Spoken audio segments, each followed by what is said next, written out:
Welcome to Flourish, the podcast. My name is Frank Bernard, and I'll be your host for this episode. Wherever you're listening from, we welcome you. Arthritis is a painful disease, and millions of Canadians suffer in silence from it. That's why we're here to talk about the quiet and often misunderstood challenges that are associated with it. We hope this will help you flourish with arthritis. Our guest today is Gabe Koury, who is 33 years old and is originally from the North Shore of Montreal. He moved to Toronto in recent years, where he started to get involved in the music scene as a booking agent and then as a freelancer, writing press releases for bands. He is a stand-up comedian doing gigs in Toronto and Montreal and anywhere in between, and has been skateboarding since his teen years. Gabe was diagnosed with ankylosing spondylitis in 2018 and joins us today to discuss what it's like to get such a diagnosis as a young adult. Gabe, welcome to Flourish, the podcast. Well, thank you for having me, Mr. Francois. If we were to go back and retrace how this all played out, what were the symptoms that led you to your diagnosis? Well, my movement was so limited, it was wild. It was starting to get noticeably wild. It wasn't just me noticing that I had difficulty bending down to pick things up or to do certain things. It was people in my my periphery at work when I was bartending noticing hey, what's good with your back? How come you can't do that? Or how come you have difficulty with this? It was when other people start to notice, they start to get kind of concerning. And my ex-partner that I was with at the time, she noticed it too, because we lived together and it was starting to get really bad. Really bad. I had trouble. I would feel pain when I would go out. I remember one night we went dancing. It was some Afrobeat party at some venue, and it was a great time. But I was in so much pain just being there. It was the worst. It blew my mind because I was there maybe half hour, and then within 30, 35 minutes, I'm man, my back is in so much pain. I had to leave. I told her I'm leaving. My back hurts way too much. It was just really taking a toll. It was when the other people were noticing, and then when it was stopping me from having a good time in terms of just dancing and going out with friends and stuff. It was pretty wild. And so from then on, how did you get the diagnosis? Did you go through your GP? What was the process of getting that diagnosis? Okay, well, I had to get an MRI. Now, the MRI, I don't know if they do this in Montreal or maybe wherever else in Canada, but here at some of the hospitals, if you don't mind going at 4 a.m. or 3 a.m. or blah, blah, blah, you could go get MRIs pretty quickly if you don't have a specific time you want to go. So I saw my GP because I told her my back was starting to get out of hand. There's only so much anything could really do. She suggested getting an MRI to verify what it is.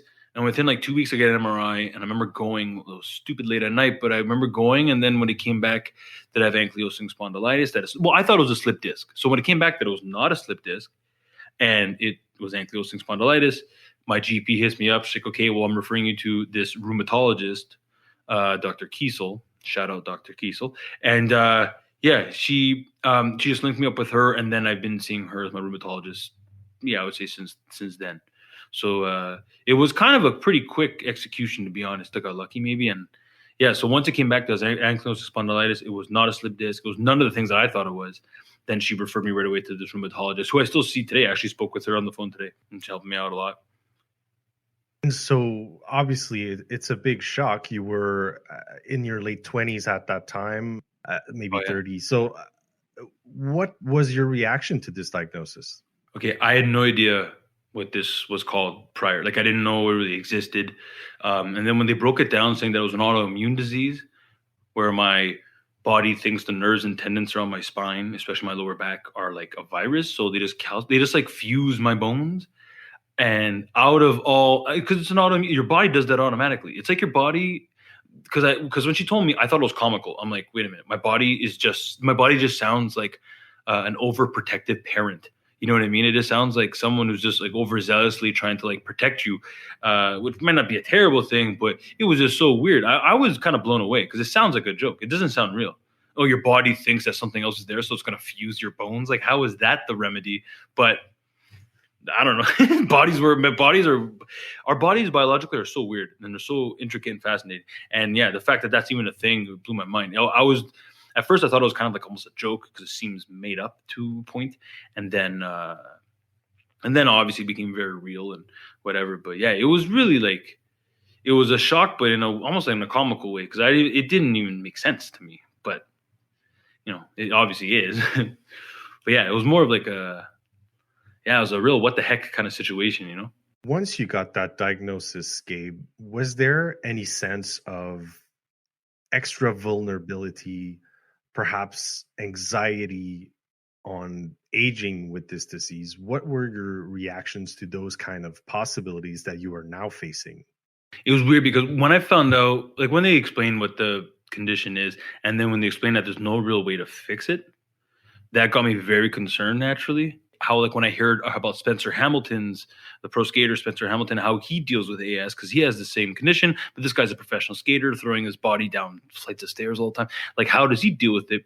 And understanding that movement, yoga, and just making your body strong. Because that's another thing that doctors would tell me is that for the longest time, the rest of your body would have to overcompensate for the lack of anything that comes from your back. So it's almost like my back didn't exist and the rest of my body had to work extra hard because that part of the body wasn't connecting the dots, let's just say. So it was frustrating knowing that there's no real, solution to the problem necessarily. However, there's a lot of ways to improve it and maintain it so that you could still live, accordingly and, physically be okay, it was that kept me going the most. It was like understanding that there's no real solution or remedy for the problem. It's not like a pill you could take and ankylosing's gone. It's like not a thing. The only time when you stop feeling any irritation or pain is when it completes the fusion, but that could take forever, realistically, according to the doctors. So it was just a matter of like understanding, knowing that like, okay, I have to be a gym guy now, or I have to do yoga at least 5 days a week or something to maintain any semblance of before like my back hurt because there's no there's no like real solution to the problem. It's kind of like just you have to find a way to successfully live with it, which is annoying and sometimes can be kind of grim, but I don't know, it works and it's been working so far. It's a lot better. Is yoga something you have started recently? Yeah, oh man, yeah, big time. And I was feeling it today because I went skateboarding earlier, and it's really interesting because I was doing an ollie to manual on a sidewalk. Now I have to balance my weight on the back wheels of the skateboard. I always had difficulty doing that trick. And then recently I started taking the time because I'm getting stronger, started taking the time to like learn that trick. And I've been learning that trick in different ways, like for doing it in different ways on different obstacles or whatever, which is, I'd never really done that before. So it was already a challenge for me. But the thing that was interesting is that when you're maintaining this trick, just balancing on the back two wheels of the skateboard on whatever said obstacle, I noticed my legs are engaged in a different way, very similar to when you hold poses on one foot. So I followed the DDP yoga, like Diamond Dallas Page, like the wrestler yoga. Kind of silly, but amazing, helps tremendously. And he calls one position, I think it's called the broken airplane. So you're on one foot on either side. You do it in both sets, but you do one foot and one arm's out and the back foot is in the back. And anyway, it's called a broken airplane, which sounds and looks silly, but doing that strengthens my legs where I'm doing a trick and I'm feeling the trick work. And I have never really had that before. Now, I don't know if that's just me becoming a better skateboarder. That might be a lot of it too. But at the same time, it's also my body is becoming a body again. Because for a while, I had difficulty cracking my back or moving in certain positions. Now it's kind of like loosening up where my body just feels like an actual body because I'm trying to maintain it, as much as I can. I'm not trying to get beefy. I'm not trying to be keto and I'm going to eat the kale and rice all my life. Like I'm modifying certain things so it can have some stability. And just today, like I said, I noticed the fact that like my legs were engaged, and I feel like the yoga poses that I do within my exercise that I do 5 days a week, sometimes more, definitely helped. And it's wild because it's in that time, I'm not thinking about my back. I'm thinking about how I'm going to land this trick and how nice it's going to look and how nice I want to make it look, which is crazy because before I had to think constantly, how do I not get hurt or how do I not favor my back too much, but how do I not irritate it? Those always have to constantly think about that. Now I don't have to as much. So these types of exercises help your strength, help your daily life, but also help your skateboarding, which I really think is cool. You don't necessarily think someone with ankylosing spondylitis will be the person you'll see cruising down downtown Toronto on a skateboard, Yeah. right? So that's cool. You also mentioned you had to quote unquote become a gym guy. Is that also something you started doing, going to the gym? Yeah. Yeah. Well, I was never opposed to the gym. I just never really thought about it, care. But the thing is, once again, like straight up, once I heard Spencer Hamilton say like activity and movement, and that guy works out a lot and he does a lot of hot yoga too. Like that's his main focus. And then it's like, okay, I have to do something. I have to do something because it's like, I don't want to be stiff forever. Like it's so silly.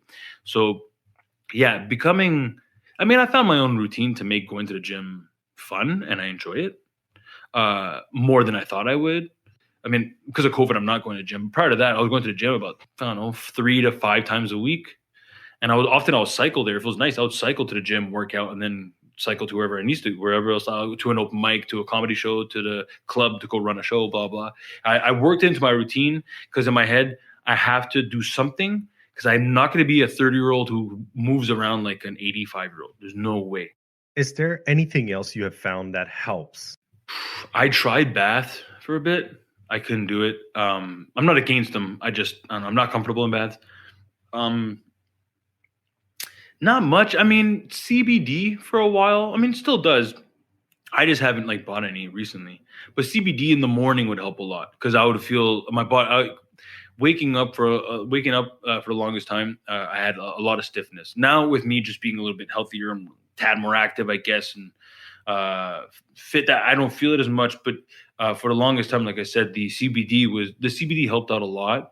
That really calmed me down, and I got a good one, not just like the one you buy at some random store. Like I went to like a cannabis clinic and told them my symptoms and blah blah, and they gave me like a nice dosage, whatever.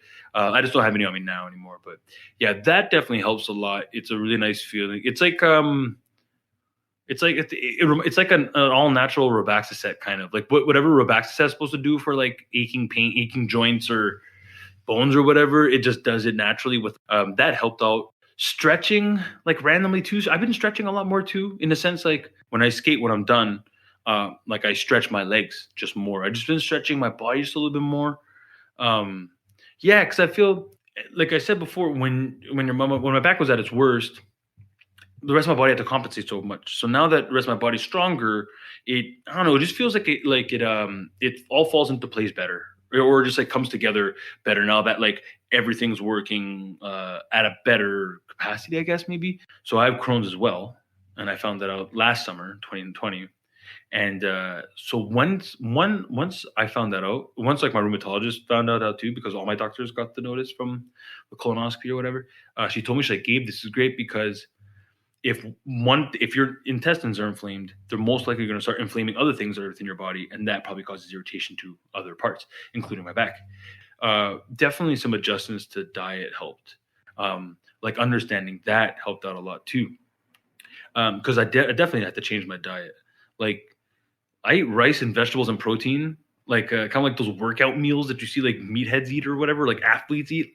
I eat that on the regular just because it doesn't make me sick and it's just good for your body. And I do notice a difference, you know, not tremendous, but there is definitely a difference comparison for sure.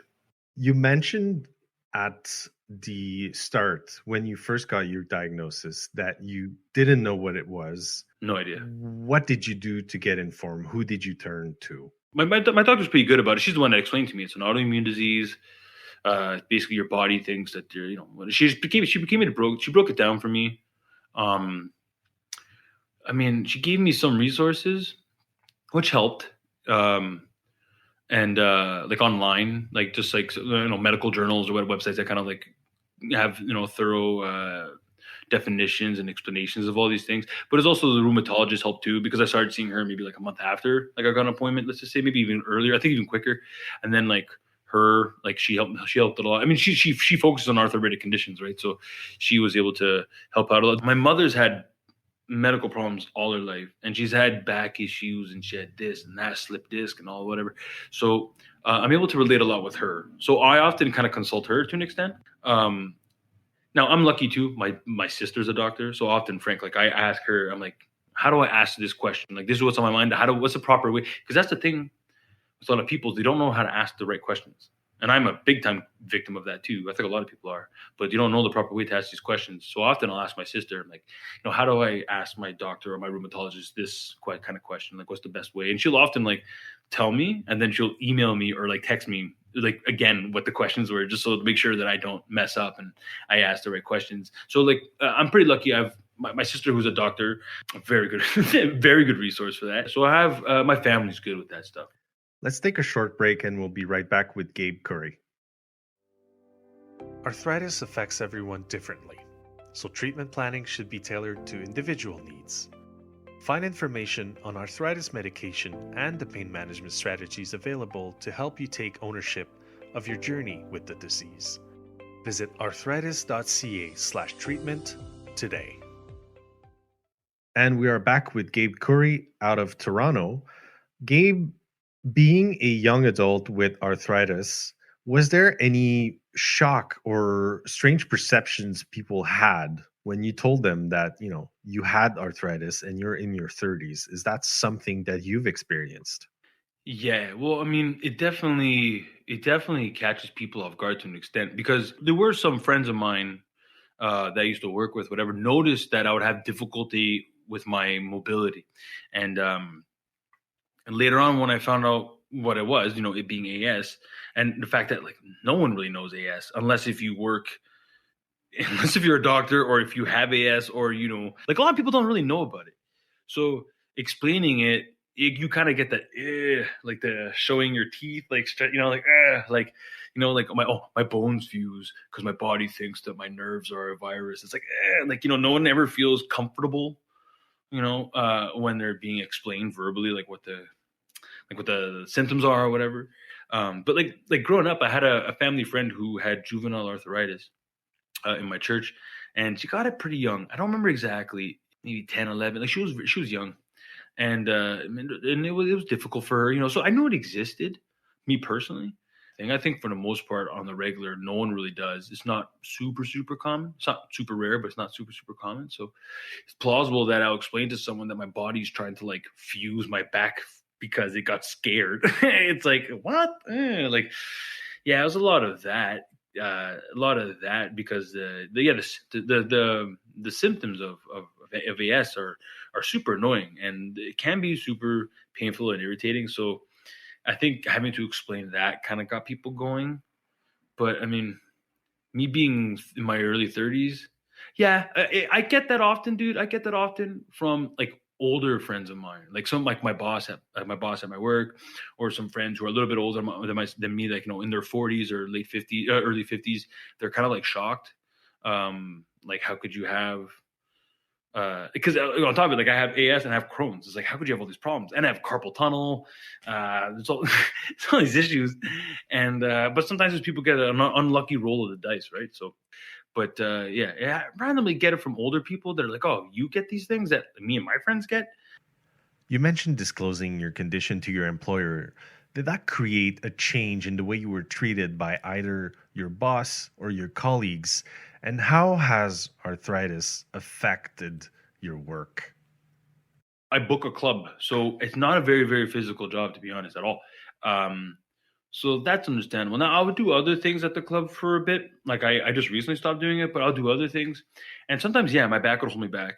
And I'll tell my boss, I'm like, okay, dude, I'm sorry. Like this hurts my back. It might take me a little bit longer because I might have to find another way to do it. And he's understanding. I mean, he's not a jerk about it. He was understanding. He might not like completely like understand it fully because he can't experience it. But I mean, it's not like he doesn't have etiquette. He understands and whatever. He gets it for the most part. And I've been working there for it's 5 years this year, man, which is the longest job I've had ever in my life. So he's not just like my boss. He's almost like he's my cool uncle that happens to own the place that I work at. You know what I mean? So no, he gets it. He's cool like that for sure. Fatigue is a common symptom of arthritis. Is that something that you found to be true? And have you found tips to deal with that? The fatigue thing, I don't know. I don't know. There's not much I could do realistically. I drink a lot of water, like a ton of water, tea, but mainly water. I drink a lot of water. Um, I try to change my sleeping habits too, just so that way when I do wake up, I feel a little bit more energized. Like a while ago, my sister told me, she's like, because I like to fall asleep watching TV. At least I used to.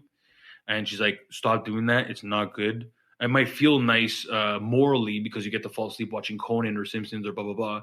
But realistically, shut it off because the stimulation is not good for your eyes. And if your eyes are working, it causes. So I had to augment that. So I don't like silence. Silence creeps me out. But I'll listen to a podcast or RZA from Wu-Tang Clan just put out a meditation album, which was actually really good. I highly suggest you check it out. That came out of left field. Dude, it's really good. So listen to podcasts or that and a speaker. My room is dark. At least I get to hear something. It's nice. But yeah, I try to minimize the visual stimulation so I can at least give my brain and my eyes a rest. And I've noticed a definite improvement of sleep because of that. So I don't know if I can really combat fatigue by any means, but I'm going to at least try to maximize my day by getting better sleep and just drinking more water and stuff for sure. Those are things I definitely do for sure. Have you found that having the diagnosis that you have has created strains on certain relationships or even intimacy issues? My back for a while was causing me problems in terms of intimacy with an ex-partner because I'll be in pain all the time. And it caused me anxiety and caused me to kind of get a little bit depressed, but it caused me a lot of anxiety because like I was in pain. I like it to the point where the things I was doing, which I enjoyed because I was with my partner who I loved and it was nice, whatever. I'm supposed to like those things, but I was in so much pain. I'm like, this sucks. I want this to be over. That's not how life works, especially in your late 20s, right? So that kind of screwed around. But my ex was a cool cat. She understood, like especially after a while when it's like, okay, you have AS, I have these conditions. She was really, really understanding and supportive of it. You know, like she came with me to the office to get like to go see the doctor. You know what I mean? Like she understood. She was pretty she was very much understanding of it. So I kind of got lucky with that. But yeah, I definitely can. There was one night, dude, we went to a Christmas party and we had a great time at the Christmas party and we're sitting down a lot, right? In the living room or on the couch. And I'm having a good time. We're having a couple of drinks, reading. And towards the end of the night, my ex is like, okay, you want to go? I'm like, yeah, let's go. I get up and my leg and my back were it was like a stick. It was like if I had no knee or joints, it was just like, it was the worst. I tried to act cool, leaving, bye, good night, happy holidays. And we go down the stairs and we walk down the street to the subway. And she was like, why are you limping? I'm like, I'm sorry. Don't get mad at me. I can't control this. I don't know what's going on. And I was like, it was really bad. And the thing I remember I had to work the day after at like noon. So she's like, look, put an alarm. I'll put an alarm. Go get up early and go to the clinic because if you feel like this tomorrow, she's like, I don't know how you're going to do anything at work or do anything. She's like, this is really bad. Yeah, like I said, I was fortunate I had a partner that understood stuff and kind of helped me get through it to an extent. So staying active is something that helped. You mentioned that you do a bit of physical exercise, you do a bit of yoga, a lot of stretching. You've also made improvements in your sleep patterns by making sure to shut off the screens before going to sleep. You also pay attention to what you're eating. So there's a ton of things that you have found, through trial and error and also through insight and conversation with specialists that really help you. You've found these things. Now that you know everything that you know now, what would you say to someone who is getting diagnosed today with AS? I would definitely suggest similar things to what I did. Now, it's not an overnight kind of solution to the problem by any means. It takes time naturally, and the movement. First of all, working out, you'll feel good regardless. It'll make you feel good. The endorphins go, the blood's flowing. It'll make you feel good regardless. So that plus knowing like, okay, if I keep working at it, I'm going to become stronger. And then I did that over the winter into the spring of last 2020. And then when I started skating, I saw such an improvement to like keep movement, do yoga stretches, work out appropriately. Don't do wild stuff. Don't do deadlifts and crazy stuff, but try to keep physically active, stretch a lot. So useful because a lot of people I know that are gym rats don't stretch, which I find wild. So stretching is so useful. And oh man, yoga, especially because the yoga stretches I do, I'm able to touch my toes now, Frank. I haven't been able to do that in years, like literally in years. I can't even think about that. And I show some of my friends, and they can't even do it, and they have healthy bodies. Once I start to feel some of the benefits, like in terms of I'm working out, I'm feeling better, and no, maybe like a year and a bit later, I'm relearning all my tricks that I used to do, skate, whatever. Now maybe I haven't played hockey, I haven't played soccer, I want to go snowboarding this year. Obviously, couldn't happen because of COVID. There's certain things I didn't get to do, but now I'm starting to get excited. Like, what if next year I just get back at it and like I play soccer again? I get some cleats and we start, and I can move with confidence. I went golfing last year and it was so much fun. So I was as cautious as I can, but it felt good. Like, what if I could, make this a thing? This is a thing I could do now because I'm not in fear of it anymore. Because I've been dying to go snowboarding. All my gear's here, man. I haven't been in like 7-8 years now. It's been a while, but like I'm not as scared of it. There's a while I was like, I can't do it because it takes me catching edge one time or ice or whatever. I wipe out and then I'm toast. But now I'm not as scared of it anymore. Now I feel like I could control myself. I have a little bit more confidence, which is cool. So just me making those changes could render me a little bit more confident with certain things physically. I think that could be universal to anyone. Gabe, thank you so much for taking the time today to share with us your journey. For sure, man. For sure. Sounds good. Thanks for having me, Frank. I appreciate it. Thank you for listening to Flourish the Podcast. Don't forget to subscribe to this series to get notifications when new episodes are available. If you have any questions or suggestions for future episodes, please reach out to us at info@arthritis.ca. The opinions expressed in this podcast are those of the guests. They do not reflect the opinions or views of the Arthritis Society.